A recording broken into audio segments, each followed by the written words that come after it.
जिस इशू पर हम दोनों आज साथी आज एआईसीसी में आए हैं, वो इशू है जो पिछले दिन ही राहुल जी अमेरिकन ट्रिप पर थे और जो उनकी टिप्पणी थी, कुछ वहाँ के सेटल्ड हमारे इंडो अमेरिकन से जो उनकी बातचीत हो रही थी, तो हमें सभी को इस बात की बहुत हैरानी है। वो एक बहुत ही straightforward, honest, upright leader हैं और जो भी उन्होंने बात की वो बेसिक उन्होंने यही बात कही कि कांग्रेस की कंट्रीब्यूशन क्या है देश की आज़ादी में, उसको आज़ादी को बरकरार रखने में। और क्योंकि अभी लीडर वो अपोजिशन इलेक्ट हुए थे, तो उन्होंने ये बात कही कि हमारी पार्टी जो है और हमारी सोच जो है वो हिंदुस्तान में सभी रहने वाले, दलित हों, पछड़े हों, बैकवर्ड क्लासेस हों, मिनॉरिटीज़ हों, कोई भी सेक्शन हो, जहाँ भी कहीं गवर्नमेंट अंडर द कॉन्स्टिट्यूशन किसी से भी नाजायज़ करेगी, हम उसका साथ देंगे। ये बेसिक बात इतनी थी। और ये बिल्कुल ये जो बात इन्होंने कही और सामने लेकर आए, वो तो एक सिख भाई बैठा हुआ तो उसका नाम पूछा और उन्होंने कहा कि हालात ऐसे बन रहे हैं देश में जहाँ हर आदमी को लिंग्विस्टिक बेसिस पर, स्टेट्स को, मिनॉरिटीज़ को, ज़ात पात पर टारगेट करने की कोशिश की जा रही है। और मैं ये विश्वास दिलाना चाहता हूँ कि हमारा जो इंडिया ब्लॉक है और विशेष तौर उनका जो रोल है, वो हम सभी उन सभी को सपोर्ट करेंगे। और मैं ये बात यहाँ ये पूछना चाहूँगा अपने बीजेपी के भाइयों से कि आपने ये हर बात कोई चीज़ आउट ऑफ प्रोपोर्शन छेड़ने की आप कोशिश करते हो। सबसे पहले तो जो राहुल जी ने बात कही, हम उसका स्ट्रांगली समर्थन करते हैं। सारे पंजाब में भारी पैमाने पर उनको इस बात की सपोर्ट मिली, क्योंकि जो भी उन्होंने कहा काफ़ी हद तक उसमें असलियत थी। क्योंकि आप सबसे पहले देखिए कि फार्मर्स जो हैं वो एक धर्म से विश्वास, एक धर्म के नहीं हैं। जो एजिटेशन चली इधर 11 महीने, मैं भी तब मेंबर ऑफ पार्लियामेंट था, और वो एजिटेशन अकेली पंजाब तक कन्फाइन नहीं थी, सारा हरियाणा उसमें इन्वॉल्व था, राजस्थान था, यूपी के बॉर्डर के लोग थे, वेस्टर्न यूपी के थे, दिल्ली के थे, उत्तराखंड, बहुत दूर से साउथ इंडिया के भी लोग आ चुके थे, इधर आए हुए थे। मगर आप देखिए कि 11 महीने बीजेपी की गवर्नमेंट ने इतना भी नहीं किया कि बॉर्डर पर हमारे प्राइम मिनिस्टर ने टाइम भी नहीं निकाला कि 10 मिनट जाकर जो किसान भाई देश का पेट पालते हैं उनकी हम जेन्युइन डिमांड्स जो हैं उनकी बात तो सुन लें। और मुझे पता है हम मेंबर ऑफ पार्लियामेंट थे, महीना, 1.5 महीना, 2 महीने ना लोकसभा चल पाई ना राज्यसभा चल पाई, क्योंकि इन बिल्स पर ये बात करने को भी तैयार नहीं। तो ये बात उन्होंने, और मुझे इस बात का अफसोस है कि आज हम काउंटर सवाल पूछते हैं इनके मंत्री पुरी साहब को, लालपुरा साहब को, एक और हैं दिल्ली के, इनके ताज़ी कांग्रेस के गए हुए भाजपा में, और एक हमारे कांग्रेस पंजाब से आकर इधर मंत्री बने हुए हैं, कि अब आप काउंटर सवाल कर रहे हो, कभी आपने तब तो आवाज़ उठाई नहीं जब ये बीजेपी के लीडर हमारे किसान भाइयों की, उनकी दस्तार की वजह से, उनकी पगड़ी की वजह से, जो इधर बॉर्डर्स पर बैठे हुए अपनी जेन्युइन डिमांड्स रख रहे थे, आप उनको खालिस्तानी बता रहे थे। और मैंने बोलते हुए तब भी कहा था प्राइम मिनिस्टर साहब से, प्राइम मिनिस्टर साहब, जिस हिसाब का व्यवहार आपकी सरकार और आप कर रहे हैं, हमें तो कई दफ़े ऐसे लगता है कि ये सेकेंड वर्ल्ड वॉर से पहले जो एडोल्फ हिटलर ने जर्मनी में किया था, ऐसे हालात आपने पैदा कर दिए। इर्द गिर्द बार्ब्ड वायरिंग लगा दी, उनके टेलीफोन के कनेक्शंस काट दिए गए, ये उनका पानी का कनेक्शंस काट दिया गया, और ऐसे कई आपको पता है। उसके बाद यूपी के एक इनके मिनिस्टर हैं जो मिनिस्टर ऑफ स्टेट थे, उनके लड़के ने कैसे किसान अपनी डिमांड रख रहे थे और बहुत सारे उनमें से हमारे सिख भाई थे, कैसे जीप के नीचे रोन दिए, 5-6 लोग मार दिए गए जी। और कितना लंबा अरसा हर पार्टी ने डिमांड रखी देश भर में कि आप मिनिस्टर से इस्तीफा दिलवाए, आपने कोई जवाब तक नहीं दिया। लास्ट मोमेंट तक उसको कंटिन्यू रखा आपके सामने जी। उसके बाद मैं बताना चाहता हूं, अब ऑफ लेट हमारे किसान भाई अब फिर आज से 4-5 महीने पहले पंजाब के दिल्ली में अपनी बात एक दफा फिर लाना चाहते थे, क्योंकि इन्होंने प्रॉमिस किया था। जब ये कानून इन्होंने वापस लिए थे तो इन्होंने चंद बातों का प्रॉमिस किया था। एक तो था कि हम एमएसपी देंगे, इसको लीगल गारंटी देंगे, और जिन लोगों ने दिल्ली में 8-9 महीने एजिटेशन की है उन पर जो नेशनल हाईवेज पर और इंडियन रेलवेज पर जो केसेस बने हम वापस लेंगे। कुछ और बातें भी थी। हरियाणा की गवर्नमेंट जो बीजेपी की खट्टर साहब की गवर्नमेंट, उन्होंने 5-5, 4-4 इंच के कील लगवा दिए वहां जी। आप मुझे बताओ कैसी ये डेमोक्रेसी है? ये आजादाना देश है। इसमें आप अपने किसानों को एक सेब पैसे चाहते थे। हमारे किसान और कुछ नहीं थे कर रहे, वो बस इतना चाहते थे कि हम आकर इधर जैसे पहले आए हैं, हम दिल्ली में आकर जंतर मंतर पर बैठेंगे, अपनी आवाज रखेंगे। वहां मुझे बहुत अफसोस से कहना पड़ता है, हरियाणा की पुलिस ने लाठीचार्ज भी किया, गोली भी बरसाई। एक नौजवान शुभकरण सिंह 21 साल का नौजवान फायर वेपन से वो मारा गया जी। 200 से ज्यादा किसान पटड़ हुए। और मैंने खुद as leader of the opposition एक बिल डाली हाई कोर्ट में, ऑनरेबल हाई कोर्ट ने उस पर फैसला करके जुडिशियल कमीशन बैठाया।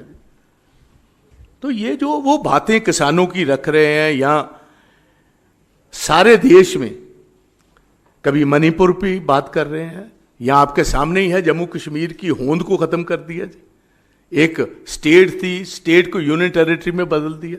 बात तो वो इतनी ही कर रहे हैं कि जहां डेमोक्रेसी खतरे में है, या कोई एथनिक ग्रुप्स बैठे हुए हैं, या दलित भाईचारा है, या ट्राइबल्स हैं, या मिनॉरिटीज हैं, उनके जहां भी इंटरेस्ट को प्रोटेक्ट नहीं किया जाएगा वो कांग्रेस करेगी और इंडिया ब्लॉक करेगा। मैं इधर, चन्नी जी हमारे भाई इधर बैठे हुए हैं, मैं आज क्योंकि ये मौका मिला है मैं बात ये करना चाहता हूं। राहुल जी ने तो बस आइडेंटिटी की अभी बात ही की थी। पंजाब आप देखिए सबसे बड़ा कंट्रीब्यूटर है देश की आज़ादी में। उसके बाद देश का पेट पालने में जय जवान और जय किसान का नारा पंजाब लाल बहादुर शास्त्री जी का जो था, वो सबसे ज्यादा अगर उसका असर था पंजाब में था। अब देखिए हमारी स्टेट का पिछले 2.5-3 साल से लगातार इकोनॉमिक ब्लॉकेड है। हमारा 7,000 करोड़ रुपया सूबे का जो है वो रूरल डेवलपमेंट का फंड रोक रखा है। हजारों करोड़ रुपए के हेल्थ के जो हमारे पैसे हैं वो रोक रखे हैं। हजारों करोड़ रुपए के हमारे एजुकेशन के पैसे रोक रखे हैं। और जो पंजाब का ट्रेडिशनल ट्रेड रूट था, सिल्क रूट जिसको कहते हैं, आप जितनी भी बाहर से इन्वेडर्स आए हैं, they always came via this land route. और आज पंजाब देखिए सारे जो जहां भी प्रफुल्लित सूबे हो रहे हैं उनके अपने पोर्ट्स हैं। पंजाब में कोई पोर्ट नहीं है, हमारे पास एक ड्राई पोर्ट ही है, वो अमृतसर है, गुरुओं की नगरी है। आपने 10 साल से उसको भी बंद करके रखा हुआ है। पंजाब को इकोनॉमिकली परेशान किया जा रहा है जी। तो ये सारी बातें जो हैं ये मैं सामने रखना चाहता हूं। आप जो राहुल जी ने बात उठाई, चन्नी जी, वो देश के सामने मैं ये भी बात रखना चाहता हूं। आज से 15-20 दिन पहले 4 किसान लीडर तमिलनाडु में दिल्ली से फ्लाइट लेने के लिए टिकट्स हो चुकी थी, बोर्ड किया प्लेन। हमारे रिलीजियस सिंबल्स हैं, जैसे दस्तार है, हम पगड़ी जिसको कहते हैं, हमारा कड़ा है, ऐसे ही शॉर्ट करपान हम ऊपर से डालते हैं। उन आदमियों को प्लेन में अभी तक कभी ये नहीं हुआ कि हिंदुस्तान में किसी ने फ्लाइट पर रिलीजियस हमारे सिंबल्स की वजह से उनको फ्लाइट से उतार दिया गया जी। किसानों की एक मीटिंग में आपने ये वाइडली रिपोर्टेड था सारे जी, दिल्ली के एयरपोर्ट से उनको नीचे उतार दिया गया जी। जहां तक मैं समझता हूं कि ये दिल्ली के लीडर ने जो राहुल जी को ये बात कही, उसका भी मैं समझता हूं हमारा डायरेक्ट चार्ज है कि ये बीजेपी की गवर्नमेंट ने जो उसने ये बात कही, हम उसको कंडेम करते हैं, क्योंकि सिख परंपराओं के खिलाफ है ये बात। हमारे गुरुओं ने हमेशा सरबद के भले की बात की, मानस की जात सब एक ही पहचान वो। आप एक नौजवान लीडर को, जो leader of the elected leader of the opposition है, विद कैबिनेट रैंक है, जितनी इनकी पार्टी के पास है उनसे चंद मेंबर कम है इंडिया ब्लॉक में, आप उनको मारने की धमकी दे रहे हो, फिजिकली एलिमिनेट करने की धमकी दे रहे हो। और मैं समझता हूं कि ये उसकी जुबान से, ये बीजेपी वालों ने ये इनडायरेक्ट थ्रेट जो है वो दिल्ली के लीडर से इनका धुलवाया हुआ, ये हम कंडेम करते हैं। और ये भी बता देना चाहते हैं कि कांग्रेस और कांग्रेस की लीडरशिप और विशेष तौर राहुल गांधी जी इन बातों से डरने वाले नहीं हैं। उनकी जो ड्यूटी है, जो कॉन्स्टिट्यूशन के नीचे हर वर्ग के लिए लड़ाई लड़नी है, मजबूती से वो लड़ेंगे। और सारा हमारा पंजाबी जगत जितना है, और विशेष तौर स्टेट ऑफ पंजाब है, वो फर्मली राहुल जी के ये जो प्रिंसिपल्स हैं, उनकी जो सोच है, उसके साथ है। तो इसलिए मैं यही बात आज कहने आया। और उसके साथ मैं और भी कहना चाहता हूँ, ये अकेले 4 आदमी नहीं है। इनकी member of parliament Kangana Ranaut आप देखिए, जैसी वो बातें करती है, हमारी माताओं, हमारे बहनों पर ये चार्ज लगा दिया किसान की मूवमेंटों में कि ये पैसे लेकर मूवमेंट में हिस्सा ले रही। इससे ज्यादा शर्मनाक बात क्या होनी चाहिए। आज भी सब, जब भी वो कोई बात करती हैं, हमेशा कम्युनिटीज में डिफरेंसेस डालने की बात करती। और बीजेपी वालों ने एक वार्निंग दी, वार्निंग इस ढंग की थी क्योंकि उनको पता था इलेक्शंस होने वाली हैं और इसका कहीं असर होगा। अपने आप को डिस्टेंस वे किया है, but they have taken no firm action against Kangana Ranaut. या तो पार्टी से निकालते, हम भी समझते आप उसकी विचारधारा से सहमत नहीं हो।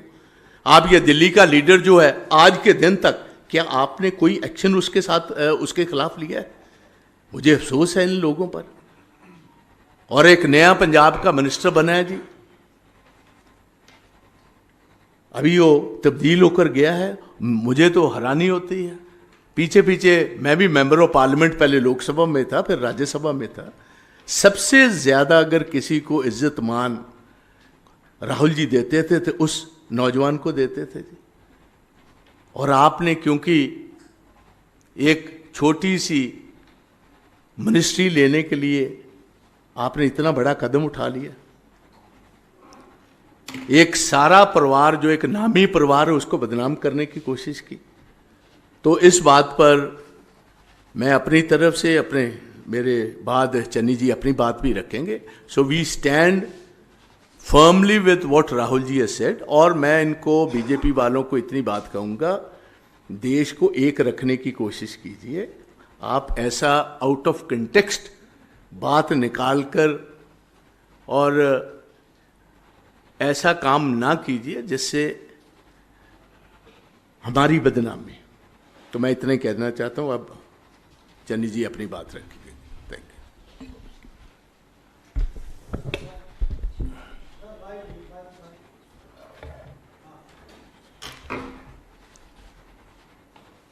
आप सबका धन्यवाद। सरदार प्रताप सिंह बाजवा जी ने लगभग सारी बात रख दी है, फिर भी इन्होंने मुझे कहा है तो मैं इसमें कहना चाहता हूं कि राहुल जी ने कहा क्या है। राहुल जी ने बोला है, एक सिख नौजवान को संबोधन करते हुए उन्होंने कहा, fight is about whether he as a Sikh is going to be allowed to bear his turban in India, or he as a Sikh is going to be allowed to bear kara in India, or he as a Sikh is going to be allowed to go to Gurdwara in India. And thus that's what the fight is about, and not just for him, for all religions. उन्होंने चिंता जाहिर की है कि जिस तरीके से देश में दलित, एससी, एसटी, ओबीसी और मिनॉरिटीज़ को ट्रीट किया जा रहा है और जिस तरीके से इनके खिलाफ एक जहाज छेड़ा हुआ है बीजेपी ने हर तरीके से, आने वाले समय में ऐसा होगा या हो सकता है कि सिखों को टर्बन पहनने की भी अनुमति ना हो। क्या वो होगी या नहीं होगी, ये चिंता जाहिर की है और एक वैलिड चिंता है। उन्होंने सिक्खी की बात की है, सिखों के हक में बात की है, हम उनकी सराहना करते हैं। और जिस तरीके से उन्होंने सिख धर्म के प्रति अपनी श्रद्धा दिखाई और श्री हरमंदिर साहिब में जाकर सेवा भी की है, अक्सर जाते हैं, उससे सिख उनसे प्रभावित हैं। और ये जो जहाद अब जिस तरीके से बीजेपी इस उनकी जो स्टेटमेंट है इसको मिस इंटरप्रेट कर रही है, वो एक्चुअली क्या है, वो ये नहीं कह रहे हैं कि जी ये बाहर जाकर बोला है इसलिए बदनाम हो गए हम। एक्चुअली उनको तकलीफ ये है कि राहुल गांधी जी ने सिखों के हक में बोला है। तकलीफ ये है कि इन्होंने सिखों के हक में क्यों बोला, इसलिए लड़ाई दूसरी तरफ से बनाकर सिखों को बदनाम करने की कोशिश की जा रही है और राहुल गांधी जी को बदनाम करने की कोशिश की जा रही है। जो उन्होंने चिंता जाहिर की है वो जायज़ है और उसके बहुत सारे उदाहरण भी दिए जा सकते हैं मिनॉरिटीज़ में, दलितों में, एसटी, ओबीसी में, कि किस तरीके से मौजूदा सरकार इनको दबा रही है और किस तरीके से इनके साथ व्यवहार किया जा रहा है। जो भी किसानी की बात करता है, जो पंजाब की बात करता है, जो सिखों की बात करता है, जो मिनॉरिटी की बात करता है, जो एससी एसटी की बात करता है, उसको या खालिस्तानी कहा जाता है या देश विरोधी कहा जाता है। ये कोई नई बात नहीं है। अगर राहुल जी ने कहा है तो पूरा पंजाबी लोग और हम सिख लोग उनके साथ हैं और हम उनकी सराहना करते हैं। He framed these issues as part of broader struggle for religious freedom in India. So Rahul ji ने जो बोला है हम उसके साथ हैं और बीजेपी सिखों की भावनाओं के साथ खेलना बंद करे। कुछ ऐसे सिख जो गद्दार तरीके से काम करते हैं बीजेपी में जाकर, उनको आगे खड़ा करके राहुल गांधी जी के जिस तरीके से खिलाफ बोला जा रहा है और धमकियां दी जा रही हैं और जान से मारने तक की धमकियां दी गई हैं, ये देश की डेमोक्रेटिक सिस्टम के लिए अच्छा नहीं है। किस तरफ बीजेपी सरकार देश को ले जा रही है ये बीजेपी को सोचना पड़ेगा। और वो जो ये मरवाहा जैसे लोग हैं जिन्होंने उनको धमकियां दी हैं, उसी समय उन पे पर्चा हो जाना चाहिए था कि देश के अपोजिशन लीडर को किस तरीके से कि जी जो हाल तुम्हारे पूर्वजों का हुआ तुम्हारा भी होगा। ये धमकियां जो दी गई हैं इन पे उसी समय पर्चा हो जानी चाहिए था और हम मांग भी करते हैं कि उन पे पर्चा हो। और ये जो सारा कुछ हो रहा है इलेक्शन को देखकर, जो मेन मुद्दे हैं उनसे ध्यान लोगों का भड़काने के लिए, उनकी इंटेंशन डाइवर्ट करने के लिए ये सारा कुछ हो रहा है। मैं पूछना चाहता हूँ कि पंजाब एक खेती प्रधान सूबा है। बहुत तरीके से पंजाब को उस वहाँ की अर्थव्यवस्था तहस नहस करने के लिए किसानों के खिलाफ कार्रवाइयाँ की जाती, उनके खिलाफ काले कानून लेकर आते हैं। इस बार भी ये झोने की फसल है, पैडी, वहाँ आज तक शैलरों में चावल रुल रहा है, उठाया नहीं गया। हर शैलर वाले को 1 से 10 करोड़ रुपए तक का घाटा पड़ गया है। सरकार चाहती है कि पंजाब में खेती ना हो, इसलिए खेती वालों को हैरान किया जा रहा है, उनको परेशान किया जा रहा है, उनके बिजनेस खराब किए जा रहे हैं, उनकी फसल उठाई नहीं जा रही। ये सारा कुछ पंजाब और पंजाबियत और सिखों को ख़त्म करने की एक बहुत बड़ी साजिश है जो मैं आपके सामने रखना चाहता हूँ। और ये जो बीजेपी वाले कह रहे हैं कि जी बाहर जाकर बोले, प्रधानमंत्री जी बाहर जाकर क्या क्या बोले इसके भी जरा देख लें। चाइना में ये कहा था, अरे भगवान बचाए भाई, पता नहीं पिछले जन्म में क्या पाप किए थे कि इंडिया में पैदा हो गए। ये मैंने नहीं बोला, ये बीजेपी के उस समय प्रधानमंत्री हैं जो आज, उन्होंने बोला हुआ था बाहर चाइना में जाकर। चाइना भी बाहर का देश है, बात अंदर और बाहर की नहीं है। आज मीडिया इतना है कि आप यहाँ बात करो या बाहर बात करो, बात तो चारों तरफ फैलती। बात ये है कि उसका बात का मतलब क्या है। मतलब ये है कि आने वाले समय में मिनॉरिटीज़ को देखने के लिए भी कांग्रेस पार्टी उनके साथ खड़ी है। और राहुल जी ने जो सिखों के हक में बात की है, सिख उससे आभारी है और हम उनके जो बयान है उसके साथ हैं। धन्यवाद।